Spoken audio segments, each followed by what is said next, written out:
Well, Mark, thank you for taking the time again. Starting off with a compliment before we talk about Popped. I had the pleasure of seeing Hootie a couple weeks ago at Jones Beach, and wow, what a live show! You guys look like you were having the most fun of your whole career out there. The Yeah. question to follow up on that is, how many weeks can you guys be on the road where it's that level of fun? Like, is the breaking point like 8 weeks? Um, you know, I, it's hard to answer that question. Darius is still doing it more than any of us. Yeah. So he has proven he can do it however often he is doing it. And then I'm assuming our tour this summer was pretty similar to what his tour would be like. So he's still doing whatever that is. And we do it at a pace now that's a little more agreeable to our age, so to speak. I mean, we're only doing 3 nights a week. Um, Mhm. so that helps a lot. We used to do five, back in the day. And I know I could still do five. It's really important for me to keep myself in shape to do what I love to do. And the 3 a week I'm doing was plenty, but if I had to do two more a week, I could do it, and it's it's more about the demand and the Yeah. is it out there, and so we haven't needed to do that. And it's a very agreeable pace. And then as a solo artist, I've been very select about shows that I choose to do. So I only do a handful a year, um, you know. So there you Yeah. go. There I go. And Popped is that new record. People have been following you for the last 6 months, have been seeing, one song at a time coming out. Ain't Nothing Better, Coastin' to You, My Friend. And those are all different genres. Some of them are showing off your vocal harmonies, some of them are showing off the chorus, etc. What was the first song from the record that you finished? Oh gosh, Make It Right, because that came out last year. Um, if you remember, I put out a track about, I want to say January or February of 23, Mhm. called Make It Right. And that's track 4 on Popped. Got it. How, I didn't know at the time that was going to be track 4 on Popped. It was just the single that I, released at the time. But right. it's a great fit. And it's sort of it's very singer-songwritery and maybe in the Johnny Cash vein of things. So it's also very different. And then Big Bright's coming out next, and it's just a classic kind of rocker.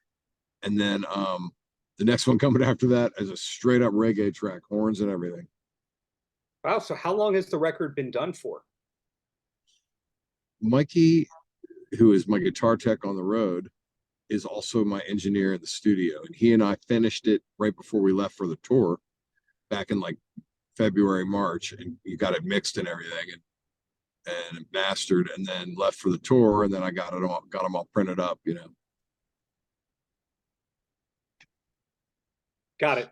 So in having the album done, but putting out one track at a time, is that because of an understanding about the climate where people are more singles oriented? Yeah. I want people to actually listen to the songs. And I think when you drop a whole album, it's hard.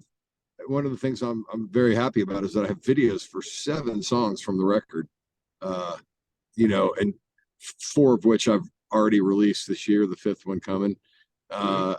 There'll be a 6th one, the reggae track will have its own video around the release of the record.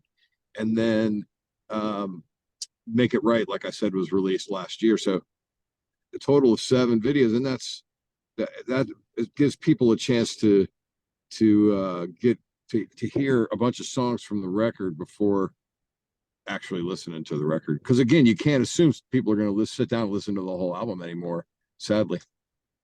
Yeah, there's two schools of thoughts I find when it comes to prolific songwriters. And that's one, they only finish songs, like there's no leftovers. And then there's other people who pare down for a 12-song record from 40 or 50. What I'm curious about is what happens to the songs that don't make your record? So there are no rules with that. And what happened this time was that I got on a tear and I had a bunch of different ideas. And the way we have the studio set up now, I can do everything I can think of. And so I was doing stuff all over the map stylistically. And I, when I got to 12, it was time to stop because we were leaving to go on tour. But I still had a stack of ideas that I were in the same place that these other ones were in. And I just go into the studio and start working on them. And after a day or two, I end up with really cool tracks. I can work fast with my engineer there, and so I'll probably hop back in and start working on these here soon now that we're off tour. But literally the timing was just perfect to where when we got to 12 songs, it was time to stop and go on tour. In the past, though, what have you done with those songs? Do you give them to other artists, or is it for the ultimate posthumous box set? I've done some stuff with other artists for sure over the years. Haven't done a lot of that lately. But a great example of the opposite happening was like songs of what happened on this record was Songs of the Fortnight, my fourth record, or third. Yeah, it was my third. And that record, I had done songs I'd done like this little thing called Song of the Fortnight, where I was dropping a song every 2 weeks. And I did it for 3 years straight. And it was either stuff that I wrote and recorded myself, or stuff that I produced for other artists, or maybe something that I played on with a friend, another artist, played on their recording. Could have been just something I co-wrote and they released it, anything. It was anything I was involved with. And so over a 3-year period, I dropped something every 2 weeks. And then I took the original songs from that and released those as Songs of the Fortnight. And so, like I said, there's just no rules about how you come up with a 12-song album. And sometimes it's 11 and sometimes it's 13. Yeah. Well, thankfully, you're not under one of those crazy publishing deals where it's like you have to have 12 songs on a major label release every 2 years to get your options picked up and all that. You fell off that train a long time ago. Yeah, that is one of the benefits of being an indie artist for sure, is you could kind of do whatever you want with that. And had we not gone on tour, it's possible that I would have made a double album for Popped. I was rolling. So, right. But there's a reason for everything, and Popped is what it is, and it might be, my favorite. Well, it's all every artist thinks their most recent one's their favorite, right? But I do think that I'm maturing as a songwriter and as a performer, and on my instruments, and as a singer, and all those things, and so this might be my best effort yet. So are you still proud, though, of 30 on the Rail, the first record?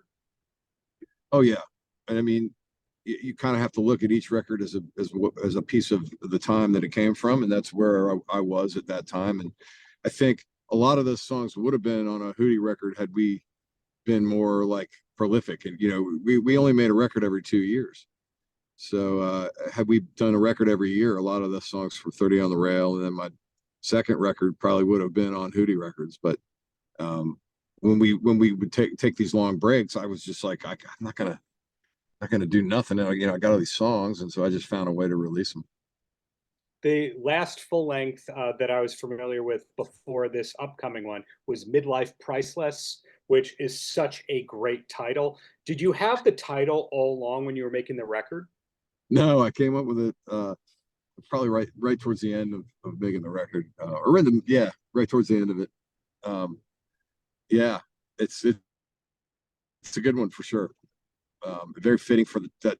I think I was thinking like 30 on the Rail. Like I literally turned 30 when I was making that record, and or releasing it right around there. And so it was that kind of thing of, okay, for the title of this record, where am I at in my life? And that was what came to me. You know what I mean? So yeah. So something you called out to before with Pop was which singles are next and the music videos and all that. So it sounds like you're very organized and strategic. So, now with the tour basically behind you, this record is done, but you know what's coming ahead. Do you know what 2025 looks like for you as an artist? I don't. Like I said earlier, I know I have a bunch more song ideas. I'm excited to get back in and just get cranking again, and being creative again. That's sort of what I love to do more than anything. But I'm also planning on doing maybe a few solo shows. Mhm.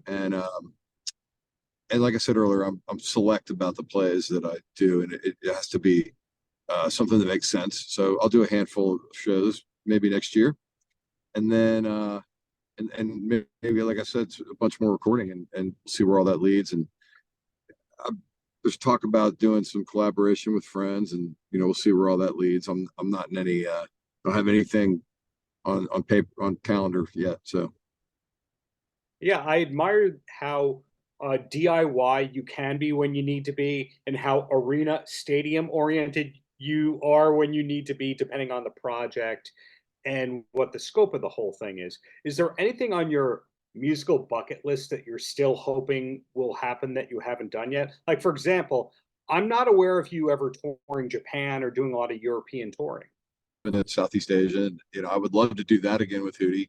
Love to do Europe again with Hootie, and also we never did South America. So those are all that's probably the first bucket list one since we've never been there.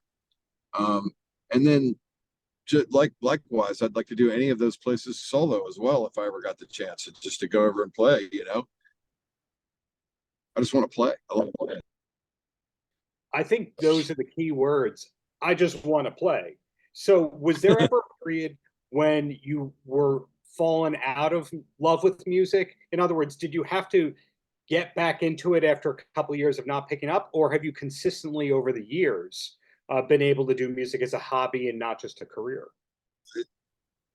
Yeah, no, it's always been what I love, and I never really put it down. I think there's times where, I mean, even the other things that I did were music related, like the Live at the Charleston Music Hall TV show was obviously just directly musically related.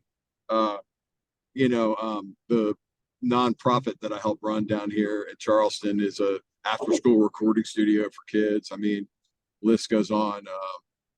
The job I took with College of Charleston was intro to music industry teacher and artist in residence, that kind of stuff. So everything's been music related my whole career, and it's always been.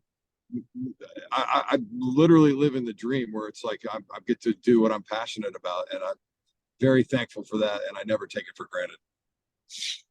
Is there a number two hobby behind music? Does anything come even close for you? No, but I do play a lot of golf, and I love golf, but it's very different experience for me than music. It's not something I take as seriously as I do musically. And unfortunately, I don't take music that seriously either. Like, I take it serious enough to have my career with it, but I still, when I go in the studio, I'm not doing it for any other reason than to create and let what's coming through me flow. That's the great part of it, the great feeling about it. And so I'll never lose that. And then if you can take that and take it onto stage and make other people feel something, it's the best stuff right there. Sure. Well, two quick questions and then I let you go. And they have nothing to do with pop. We'll keep saying popped so that way the SEO goes, oh, Mark Bryan, new solo album called Pop, out this date. The first question, you just came off a massive tour. What's the last concert, though, that you went to for fun? Or are you not a concert guy in your off time? No, I love going to shows. And when we were on tour this summer, my girl Izzy and I went to see the Avett Brothers at Red Rocks with my daughter Marley and her friend, and it was awesome. We had so much fun. So that was like one of the highlights of the summer. Got it. And last question I have for you, guitar question. Who was the artist that made you want to pick up guitar in the first place? Or what was the particular song that made you want to play guitar? I'm about 13, 14 years old, and my generation comes on the King Biscuit Flower Hour one Sunday morning or something like that. And it hit that song, the energy from that song, the punk energy of my generation hit me in a way that, I hope I die before I get old. And then everything, they blow their shit up at the end, and that energy hit me in a way that no other songs, like, it didn't, it hit me different than the Beatles, it hit me different than Elton John, all the other things I was a fan of before that, Beach Boys, that the way the Who did it hit me in a different way. And that's when I kind of was like, I want to do that.